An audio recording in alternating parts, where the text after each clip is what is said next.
तो अभी मैं आज़ाद मैदान में मौजूद हूँ, जहाँ पे आप सभी को दिखा रही हूँ कि यहाँ पे आज ही लोग नशा मुक्त को लेकर यहाँ पे बैठे थे, प्रोटेस्ट पे थे कि नशा मुक्त जो जल्द से जल्द बंद किया जाए, क्योंकि नशा, गुटखा, तम्बाकू ये सब खाने से लोगों की सेहत के लिए काफ़ी नुकसान पहुंचता। उनका ये भी कहना है कि नशा जल्द से जल्द मुक्त किया जाए। आपको ये भी बता दूं कि कुछ टाइम पहले महाराष्ट्र के किराना स्टोर और सुपरमार्केट में दारू को बेचने के लिए अलाउ किया गया था, लेकिन अभी उसको 2 महीने के लिए बंद किया गया है और बंद करने के बाद अब फिर से 2 महीने बाद उसको खोला जाएगा। उसी के कारण आज यहाँ पे लोग नशा मुक्त को लेकर यहाँ पे प्रोटेस्ट करें। तो उनसे बात करेंगे कि उनका आगे क्या रहेगा, अगर ये नशा मुक्त ऐसे ही चलते रहेगा तो उनका क्या कहना रहेगा। तो पहले हमारे चैनल में आपका स्वागत है। शुक्रिया।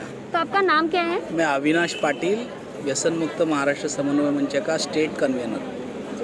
तो आप ये जो अभी आज प्रोटेस्ट किए हो, ये आपका कितने दिन चलते रहेगा? आपका कौन सा दिन है आज? आज के दिन ही हमने ये प्रोटेस्ट रखा था स्टेट लेवल का।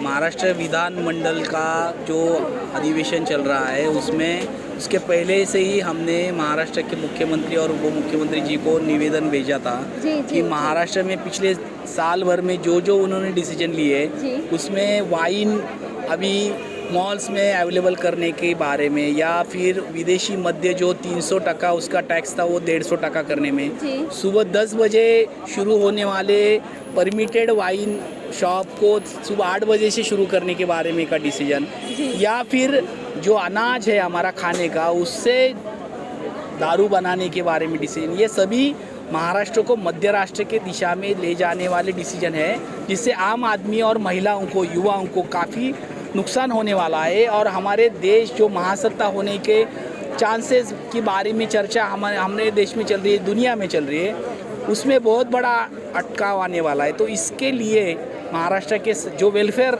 स्टेट है उसने ये डिसीजन वापस ले।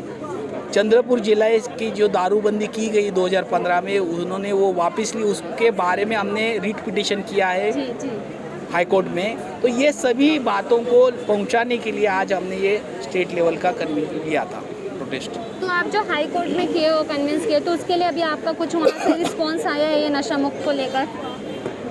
चंद्रपुर जिले में जो दारूबंदी उठाई गई उसको चैलेंज करने के लिए हमने जो हाई कोर्ट में 4 पिटिशन किया है। जो बम्बई हाई कोर्ट में एडमिट हुए थे उसको अभी नागपुर हाई कोर्ट की तरफ बेंच को ट्रांसफ़र किया है। उसका हियरिंग 2 डेट्स अभी हो चुकी है।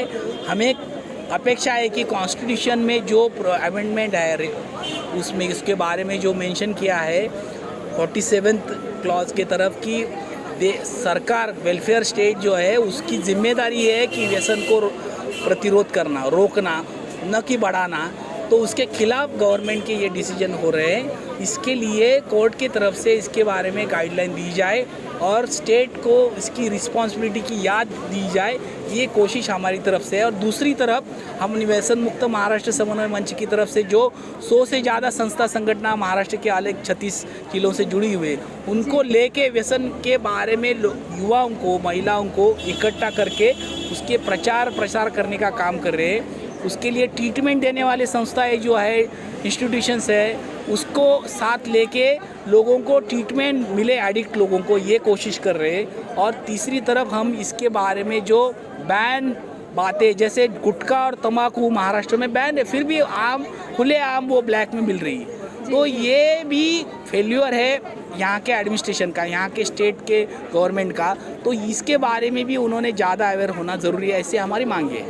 तो मेरा लास्ट सवाल आपसे ये है कि नशा मुक्त अगर ऐसे ही चलता रहा और नहीं बैन हुआ तो उस पर आप लोग का आगे क्या रहेगा? हम ये अभी जो स्टेट लेवल पे कर रहे हैं वो हम गली महलों में और कस्बों में जाके जिले के स्तर पे, तहसील लेवल के स्तर पे जाके करेंगे, क्योंकि नशे के बारे में महिलाओं में काफ़ी विरोध है, क्योंकि उसका भुगतान महिलाओं को ही करना पड़ता है। और हमारे यूथ की ताकत, जिसके ऊपर हम महासत्ता होने की चर्चा करें, वो ताकत इसमें जाया होती है व्यसन के वजह से। तो ये हम लोगों तक पहुंचाएंगे। व्यसन है, ये एक बीमारी है, ये मेंटल हेल्थ की एक ट्रीटमेंट उसके ऊपर हो सकती है। तो ये सब अवेयरनेस हम करेंगे और लोगों को उठाएंगे। बिहार में अगर दारूबंदी हो सकती है और उसके अच्छे रिजल्ट्स मिल सकते हैं तो महाराष्ट्र में क्यों नहीं? ऐसा हमारा सवाल है।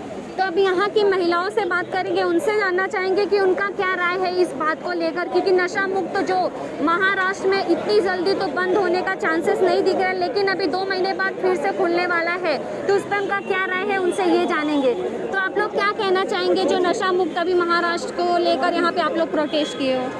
हमारा कहना है कि व्यसनों की वजह से आज की जो एक यंगस्टर्स हमारे पूरे उनका करियर ज़ाया हो रहा है जी, या जी। फिर उसकी वजह से पूरा एक समाज बिगड़ रहा है, सामाजिक एक स्वास्थ्य जो बिगड़ रहा है, उसके बारे में अगर सरकार की ये उदासीनता रहेगी तो जो हम कह रहे हैं कि भारत महासत्ता होगा तो कैसा होगा, क्योंकि अगर किसी भी समाज को सक्षम होने के लिए यूथ पावर ये बहुत ज़रूरी होता है, और वो यूथ पावर अगर उसको बहुत ही इजी एक्सेस में आप अगर नशा अवेलेबल करके दे रहे हो तो ये युवा पूरी की तरह पूरी तरीके से व्यसनाधीन हो जाएगा, और अगर एक युवा व्यसनाधीन होता है तो पूरा परिवार उसका भुगतान भुगतता है, डोमेस्टिक वायलेंस के केसेस इसमें बढ़ते हैं। ये सारा देखते हुए कि क्या हम ये सवाल उठाते हैं सरकार पे कि आप समाज बना रहे हो या समाज स्वास्थ्य बिगाड़ रहे हो, तो जब ये पुरोगामी महाराष्ट्र, ये संतों की भूमिका है और ये संतों की भूमि है, ऐसे संतों की भूमि में अगर ये व्यसनों का प्रचार प्रसार हो रहा है या व्यसनों को प्रमोट किया जा रहा है, तो इसका मतलब ही ये निकलता है कि सरकार को सिर्फ टैक्स से लेना देना है, सामाजिक स्वास्थ्य या जो युवा है उनके बारे में सरकार को कुछ लेना देना नहीं है। तो हमारा यही अपील रहेगा माननीय महाराष्ट्र के जो हमारे मुख्यमंत्री हैं, जिन्होंने आज तक बहुत सारे अच्छे निर्णय लिए हैं, या फिर इस कोविड के जो 2 साल हमने निकाले हैं उसमें भी आज महाराष्ट्र में देखा जाए तो कोविड की वजह से बहुत सारी जो हानि होने वाली थी वो नहीं हुई।